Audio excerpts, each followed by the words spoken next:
Bueno, vamos a empezar con el primer reino de los seres vivos, que son los moneras. Incluye los seres vivos más antiguos de la Tierra, las bacterias, ¿vale? Y el reino de los moneras, las bacterias, son los más abundantes, seres vivos más abundantes, y los que pueden colonizar cualquier tipo de medio ambiente, o sea, cualquier tipo de hábitat de entorno.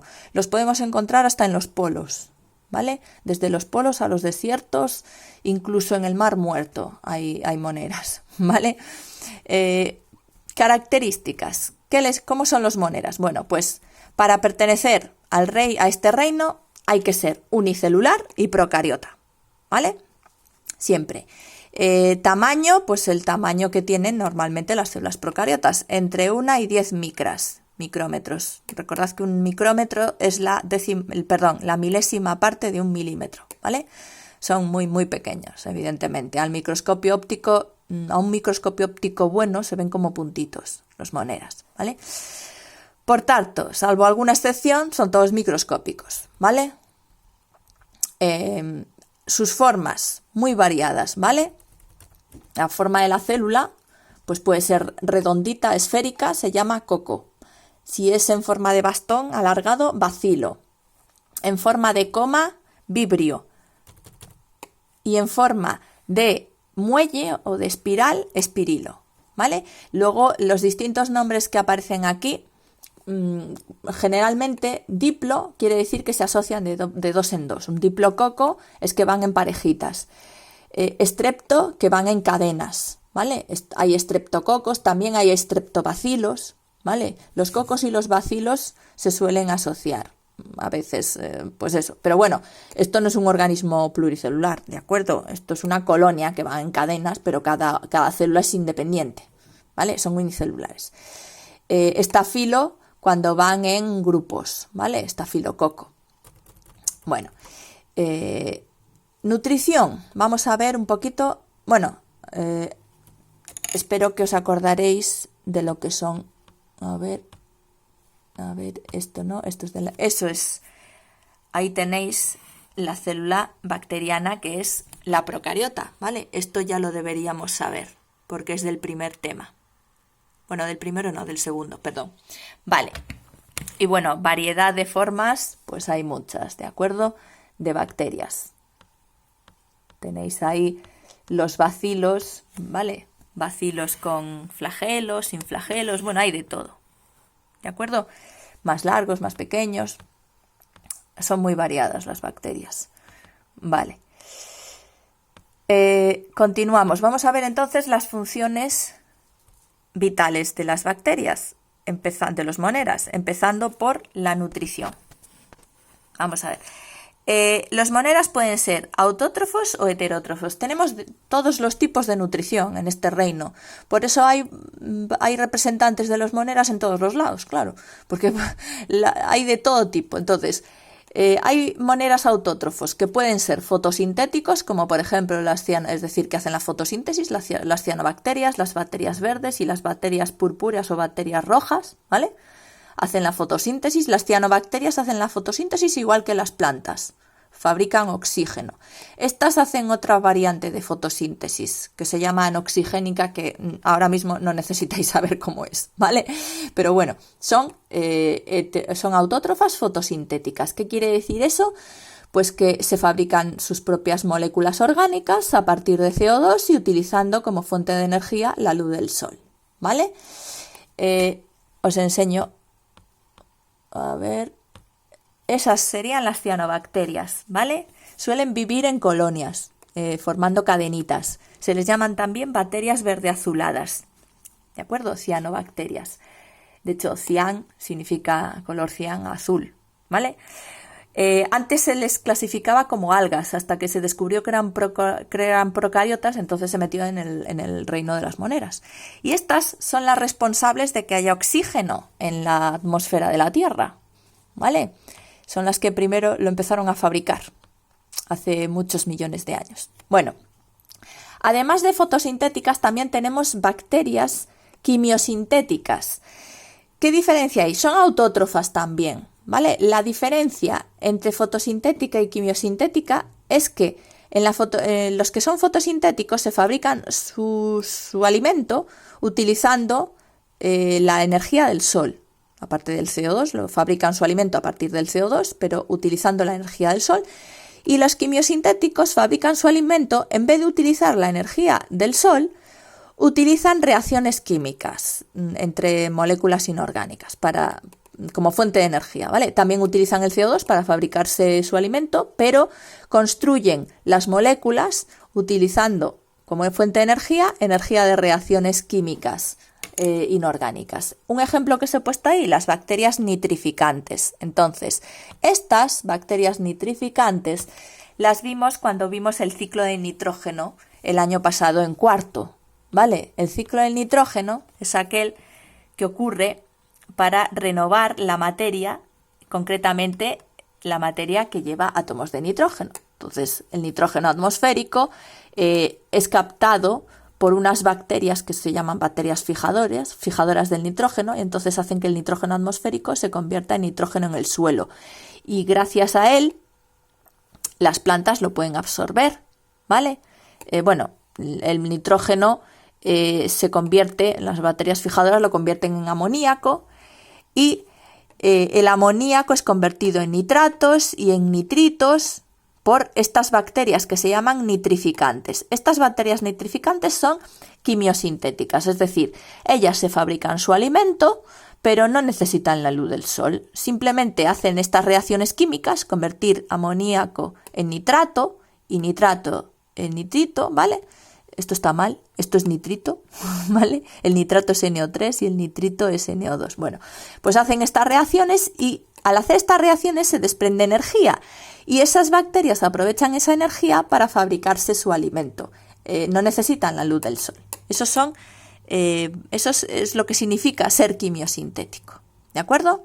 Y además, gracias a estas bacterias, el nitrógeno en forma de nitrato lo pueden coger las plantas, ¿vale?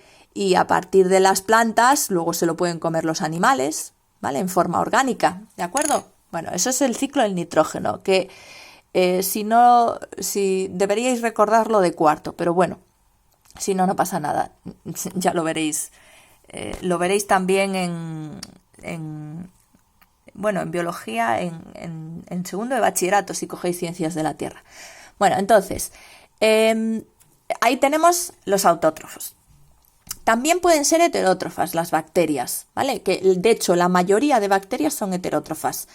Y según como tengan el alimento orgánico, pues pueden ser saprófitas si su alimento es descomponer materia orgánica, ¿vale? ¿De dónde viene? Pues de restos de seres vivos, de cadáveres, son descomponedoras, ¿vale?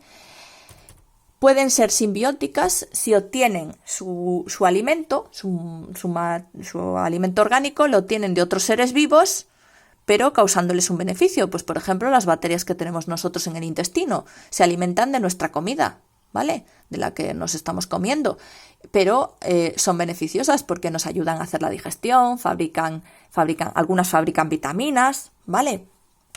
Ayudan al tránsito intestinal, a que el funcionamiento del intestino sea el correcto. Bueno, y luego están las bacterias que son parásitas, que al revés que las simbiontas, estas obtienen el alimento de otros seres vivos, pero no les causan beneficio, al contrario, les causan un perjuicio, les causan daño. Y estas bacterias son las patógenas, es decir, aquellas bacterias que producen enfermedades. Pues, por ejemplo, la bacteria de la meningitis, de la tuberculosis, ¿vale? De la difteria, pues todas esas bacterias se meten en nuestro cuerpo y se alimentan de nuestras células y nos causan la enfermedad concreta, ¿vale? Vale, en cuanto a función de relación, principal función de relación en las bacterias, en los moneras, es detectar cambios en el medio y ejecutar respuestas celulares. Por ejemplo, pueden percibir si una sustancia es dañina o beneficiosa para ellas y pueden alejarse si es dañina o acercarse si es un alimento. Por ejemplo, una sustancia, si de repente en el agua hay azúcar, pues las bacterias nadan hacia él, ¿vale? Porque es comida, ¿de acuerdo? O sea, eso lo pueden detectar. Y también pueden detectar, por ejemplo, si las condiciones son adversas, ¿vale? Algunas de ellas tienen la capacidad de convertirse en esporas de resistencia y permanecen así hasta que las condiciones vuelven a ser buenas, ¿vale? ¿Qué es eso de espora de resistencia? Bueno, pues vamos a ver. Tenéis ahí, os voy a poner este de aquí, por ejemplo. Fijaros, eso es una espora de resistencia, ¿vale? En este dibujo se ve. Básicamente es que la célula se rodea de muchas membranas duras, ¿vale?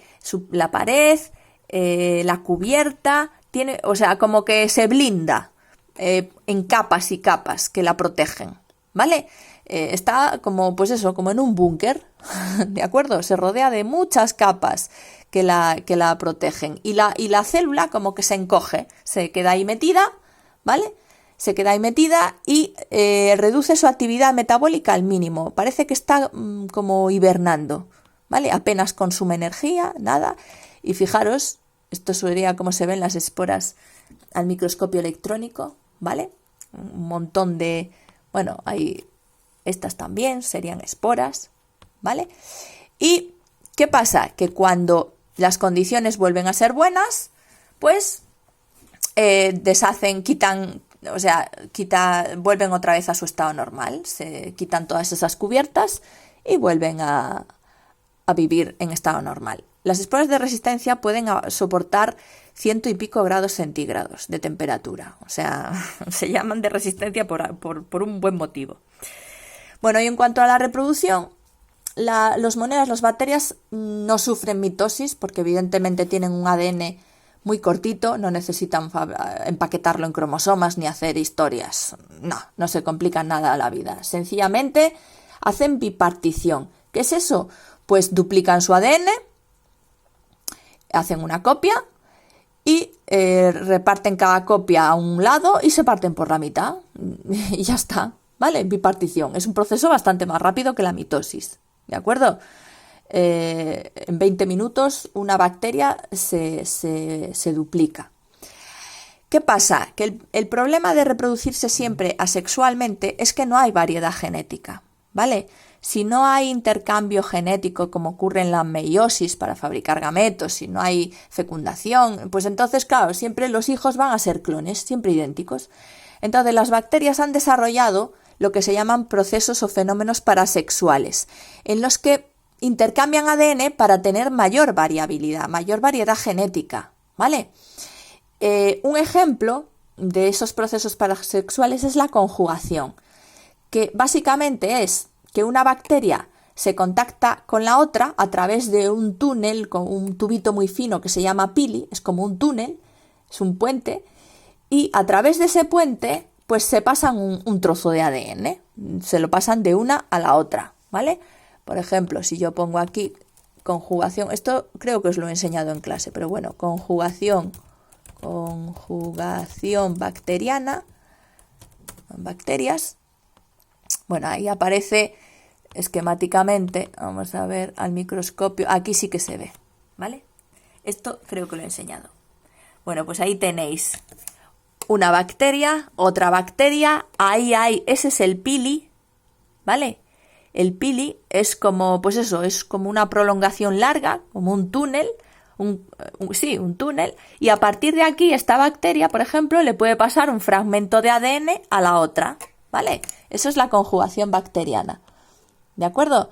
Y esa es la manera en la que las bacterias se hacen resistentes a los antibióticos, porque a lo mejor esta bacteria tiene un trocito de ADN que lleva un gen en su ADN o en un plásmido, que es ADN aparte de la bacteria, lleva un gen en el que puede tener resistencia a la penicilina. Entonces, si duplica ese gen y se lo pasa a esta también se vuelve resistente, ¿vale?